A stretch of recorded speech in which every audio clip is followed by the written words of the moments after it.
کون کہتا ہے آباد ہو جائیں گے، ایک گزری ہوئی یاد ہو جائیں گے۔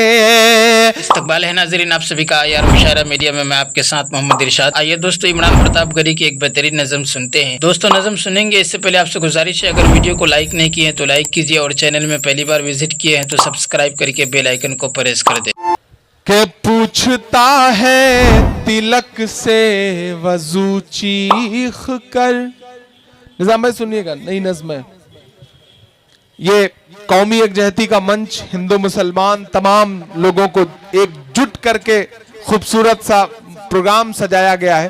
نظم سناتا ہوں صاحب کہ پوچھتا ہے تلک سے وضو چیخ کر، آرام سے بیٹھ جائیں، جو بھی دوست آگے آ کے بیٹھ رہے ہیں ان سے گزارش کر رہا ہوں کہ آرام سے آ کر کے بیٹھ جائیں، بالکل جی۔ تو میں شروع کروں کہ پوچھتا ہے تلک سے وضو چیخ کر، آمنے سامنے روبرو چیخ کر، پوچھتا ہے تلک سے وضو چیخ کر، آمنے سامنے روبرو چیخ کر، لڑکے دنگوں میں جس کو بہایا گیا، لڑکے دنگوں میں جس کو بہایا گیا، پوچھتا ہے ہمارا لہو چیخ کر، جب تیرا اور میرا، جب میرا اور تیرا، جب تیرا اور میرا ایک ہی رنگ ہے، جب تیرا اور میرا ایک ہی رنگ ہے، پھر بتاؤ بھلا کس لیے جنگ ہے، پھر بتاؤ بھلا کس لیے جنگ ہے، جب تیرا اور میرا ایک ہی رنگ ہے، پھر بتاؤ بھلا کس لیے جنگ ہے۔ پہلا بند پڑھتا ہوں اس نظم کا صاحب کہ کون کہتا ہے آباد ہو جائیں گے، یہ نظم عمران کی طرف سے کرپا شنکر کے لیے، کرپا شنکر کی طرف سے عمران کے لیے، ساگر ترپاٹھی کی طرف سے نظام الدین کے لیے، اور نظام الدین صاحب کی طرف سے ساگر کے لیے۔ میں پڑھتا ہوں مصرے صاحب کہ کون کہتا ہے برباد، کون کہتا ہے آباد ہو جائیں گے، ایک گزری ہوئی یاد ہو جائیں گے، کون کہتا ہے آباد ہو جائیں گے، ایک گزری ہوئی یاد ہو جائیں گے، ایک دوجے کے خون کی رہی پیاس تو لڑکے دونوں ہی برباد ہو جائیں گے، میرے بن تو ادھورا رہے گا صدا، میرے بن تو ادھورا رہے گا صدا، اس طرح سے تیرا اور میرا سنگ ہے، پھر بتاؤ بھلا کس لیے جنگ ہے، پھر بتاؤ بھلا کس لیے جنگ ہے۔ بہت شکریہ۔ اچھا، آج کے دور کا نوجوان نسل کا بچہ کتنا سمجھدار ہو گیا ہے، اسے پتا ہے چلانے سے ہو کرنے سے ہماری طرف ذہن جائے گا، کیمرے آئیں گے تو ہمیں دیکھا جائے گا۔ یہ نئی نسل کے جو بچے ہیں وہ اتنے سمجھدار ہو گئے ہیں کہ سلام ہے ان کو۔ وہ اسی طرح کا ایک نیا سا بچہ جو ہے وہ شاید میرے پرتاپ گڑھ کا ہی رہا ہوگا، ایسے بدماش بچے تو میرے ہاں ہی پیدا ہوا کرتے ہیں صاحب، الحمدللہ۔ آئیے دوستو نظم سننے کے بعد بہشتی زیور کتاب سے کچھ باتیں سنتے ہیں۔ فائدہ: دیکھو حضرت حاجرہ کو خدا تعالیٰ پر کیسا بھروسہ تھا جب یہ ان کو معلوم ہو گیا کہ جنگل میں رہنا خدا تعالیٰ کے حکم سے ہے، پھر کیسی بے فکر ہو گئی اور پھر اس بھروسہ کرنے کی کیا کیا برکتیں ظاہر ہوئیں۔ بیویوں، اس طرح تم کو خدا تعالیٰ پر بھروسہ رکھنا چاہیے، انشاءاللہ تعالیٰ سب کام درست ہو جائیں گے۔ اور دیکھو، ان کی بزرگوں کی دوریں تو تھیں پانی کی تلاش میں، اور اللہ تعالیٰ کے نزدیک وہ کیسی پیاری ہو گئی کہ حاجیوں کے واسطے اس کو عبادت بنا دیا۔ جو بندے مقبول ہوتے ہیں ان کا معاملہ ہی دوسرا ہو جاتا ہے۔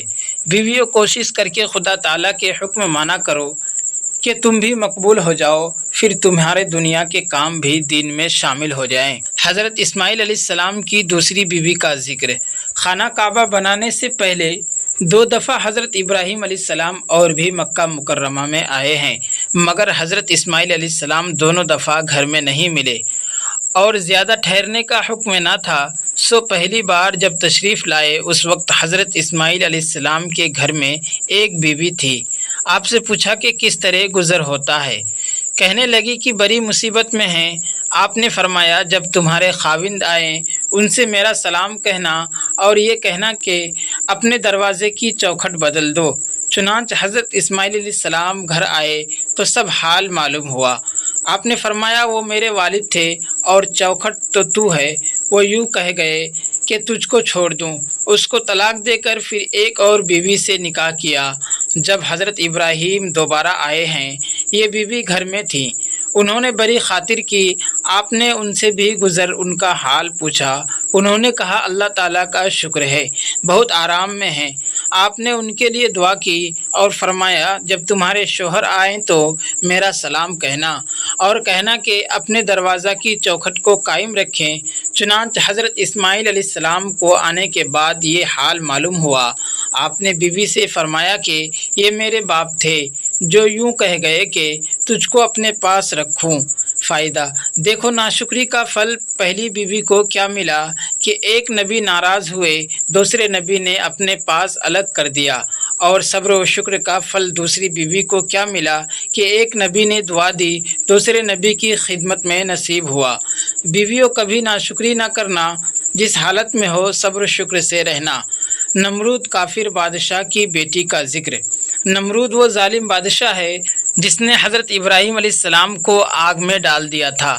اس کی یہ بیٹی جن کا نام رازہ ہے اوپر کھڑی ہوئی دیکھ رہی تھی۔ دیکھا کہ آگ نے حضرت ابراہیم علیہ السلام پر کچھ اثر نہیں کیا۔ پکار کر پوچھا اس کی کیا وجہ ہے؟ آپ نے فرمایا خدا تعالیٰ نے ایمان کی برکت سے مجھ کو بچا لیا۔ کہنے لگی اگر اجازت ہو تو میں بھی اس آگ میں آؤں؟ آپ نے فرمایا لا الہ الا اللہ ابراہیم خلیل اللہ کہہ کر چلی آؤ۔ وہ کلمہ پڑھتی ہوئی بے دھڑک آگ کے اندر چلی گئی۔ اس پر بھی آگ نے کچھ اثر نہیں کیا اور وہاں سے نکل کر اپنے باپ کو بہت برا بھلا کہا۔ اس نے ان کے ساتھ بہت سختی کی مگر وہ اپنے ایمان پر قائم رہیں۔ فائدہ: سبحان اللہ، کیسی ہمت کی بیوی تھی کہ تکلیف میں بھی ایمان کو نہ چھوڑا۔ بیویوں، تم بھی مصیبت کے وقتوں میں ہمت مضبوط رکھا کرو اور بال برابر بھی دین کے خلاف مت کیا کرو۔ حضرت لوط علیہ السلام کی بیٹیوں کا ذکر۔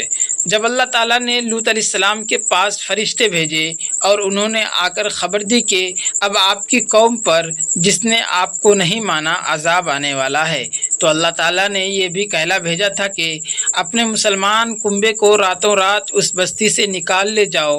اس مسلمان کنبے میں آپ کی بیٹیاں بھی تھیں، یہ بھی عذاب سے بچ گئی تھیں۔ فائدہ: دیکھو ایمان کیسی برکت کی چیز ہے کہ دنیا میں جو خدا کا قہر نازل ہوتا ہے ایمان اس سے بھی بچا لیتا ہے۔ بیویوں، ایمان کو خوب مضبوط کرو اور وہ مضبوط ہوتا ہے اس طرح کے سب حکم بجا لاؤ اور سب گناہوں سے بچو۔ حضرت ایوب علیہ السلام کی بیوی کا ذکر۔ ان کا نام رحمت ہے۔ جب حضرت ایوب علیہ السلام کا تمام بدن زخمی ہو گیا اور سب نے پاس آنا چھوڑ دیا، یہ بیوی اس وقت خدمت گزاری میں مصروف رہتی اور ہر طرح کی تکلیف اٹھاتی۔ ایک بار ان کو آنے میں دیر ہو گئی تھی۔ حضرت ایوب علیہ السلام نے غصے میں قسم کھائی کہ اچھا ہو جاؤں تو ان کو 100 لکڑیاں ماروں گا۔ جب آپ کو صحت ہو گئی تو اپنی قسم پورا کرنے کا ارادہ کیا۔ اللہ تعالیٰ نے اپنی رحمت سے یہ آسان حکم دیا کہ تم ایک جھاڑو لو جس میں 100 سیکیں ہوں اور ایک دفعہ مار دو۔